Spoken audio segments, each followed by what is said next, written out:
I still remember checking my email that day.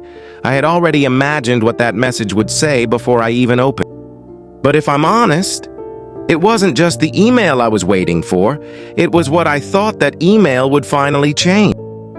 I had been carrying this quiet pressure for months.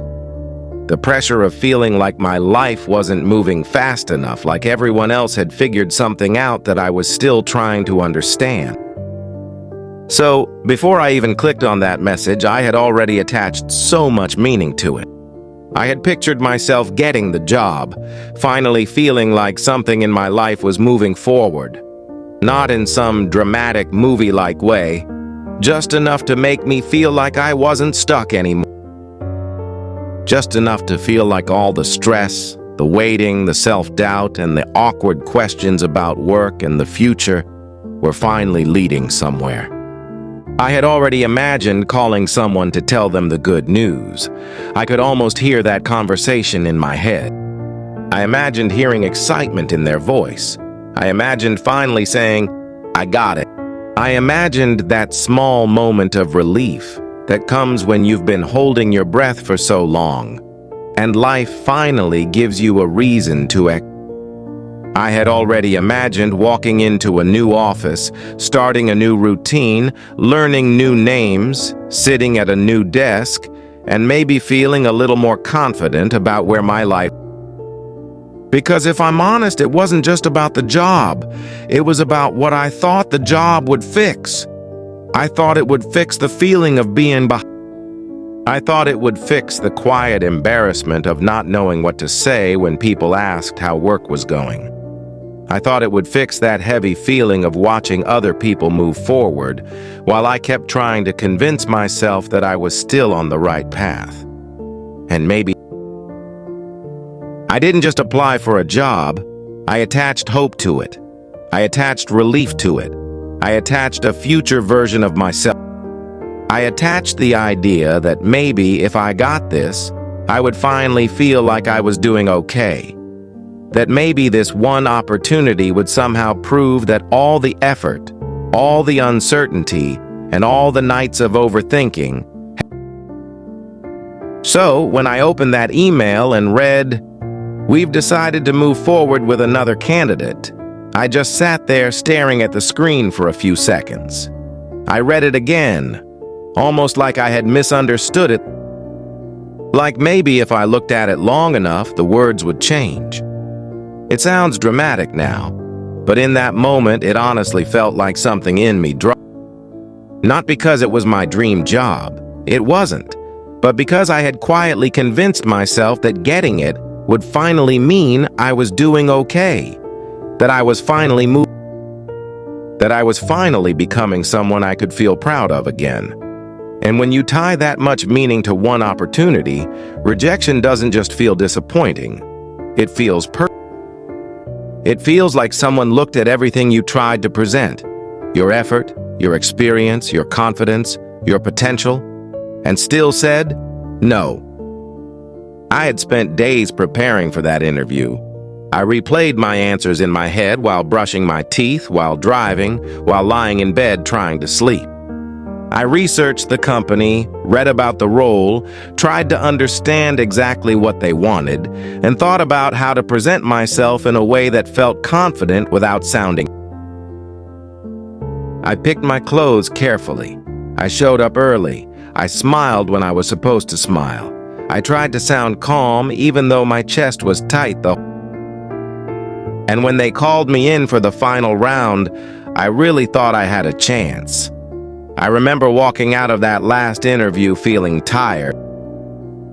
Not overly confident, just hopeful enough to let my mind start imagining a different life.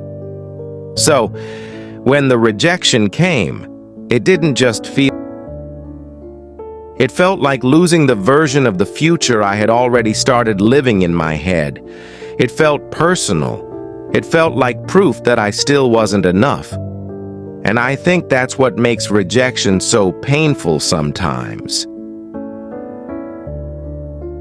It's about everything we silently attach to it, the pressure we place on it, the meaning we give it, The way we let one outcome carry the weight of our confidence, our self-worth, and our hope that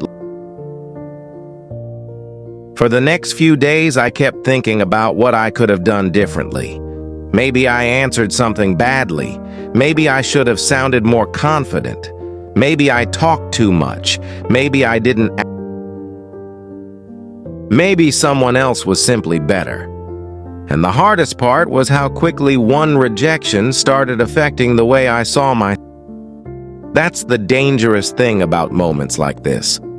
If you're already tired, already doubting yourself, already feeling behind in life, one no can suddenly sound much bigger. It stops sounding like we chose someone else and starts sounding like you're not good enough.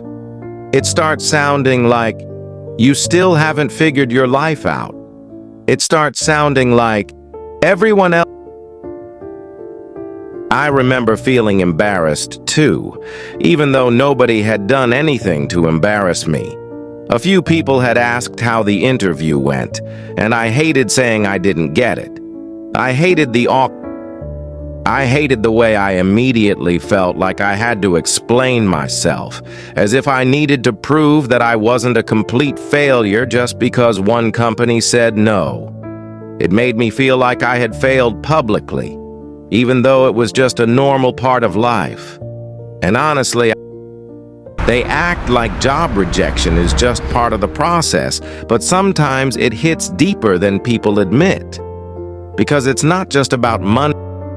Sometimes it touches your confidence, your identity, your fear that everyone else is moving forward while you're stuck in the same place trying.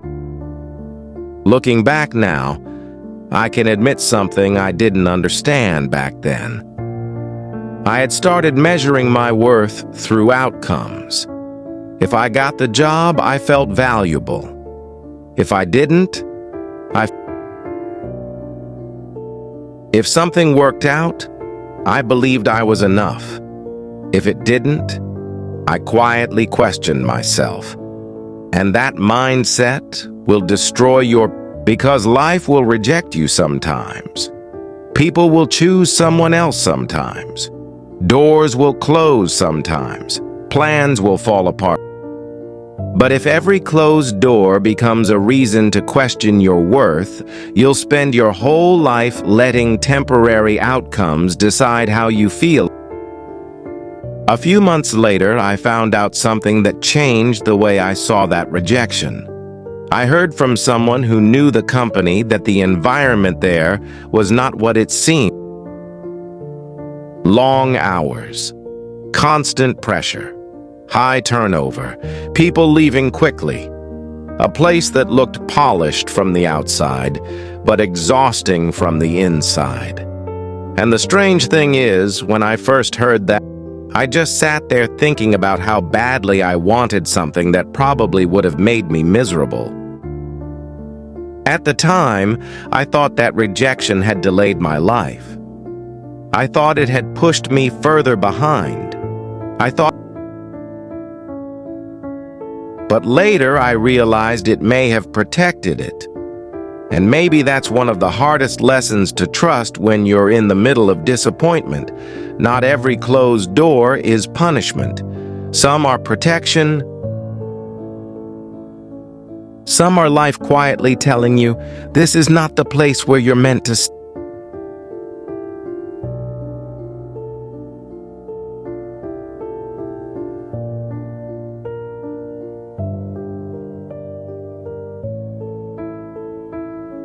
That rejection didn't magically fix me. It didn't instantly make me stronger or wiser, but it did force me to face something. I had to stop handing my self-worth to every opportunity that said yes or no to me. I had to stop believing that one job, one interview, or one person's decision had the power to define my. And if you're listening to this after being rejected by something you really wanted, maybe you need to hear that. It's okay to be disappointed. It's okay if it hurt more than you expected. It's okay if you took it personally at first. But don't let one rejection become a final. Sometimes the job you didn't get is the reason you eventually find the one that fits you better. Sometimes the door that closed is the only reason you kept walking far enough to find the right. And sometimes the thing that breaks your confidence for a while is also the thing that teaches you not to build your identity on outcomes you. So let me ask you something simple. Has a rejection in your life ever turned out to be a blessing later on? And if this story connected with you, don't forget to like this video and subscribe to Win for more honest conversations about life, setbacks, and the lessons we only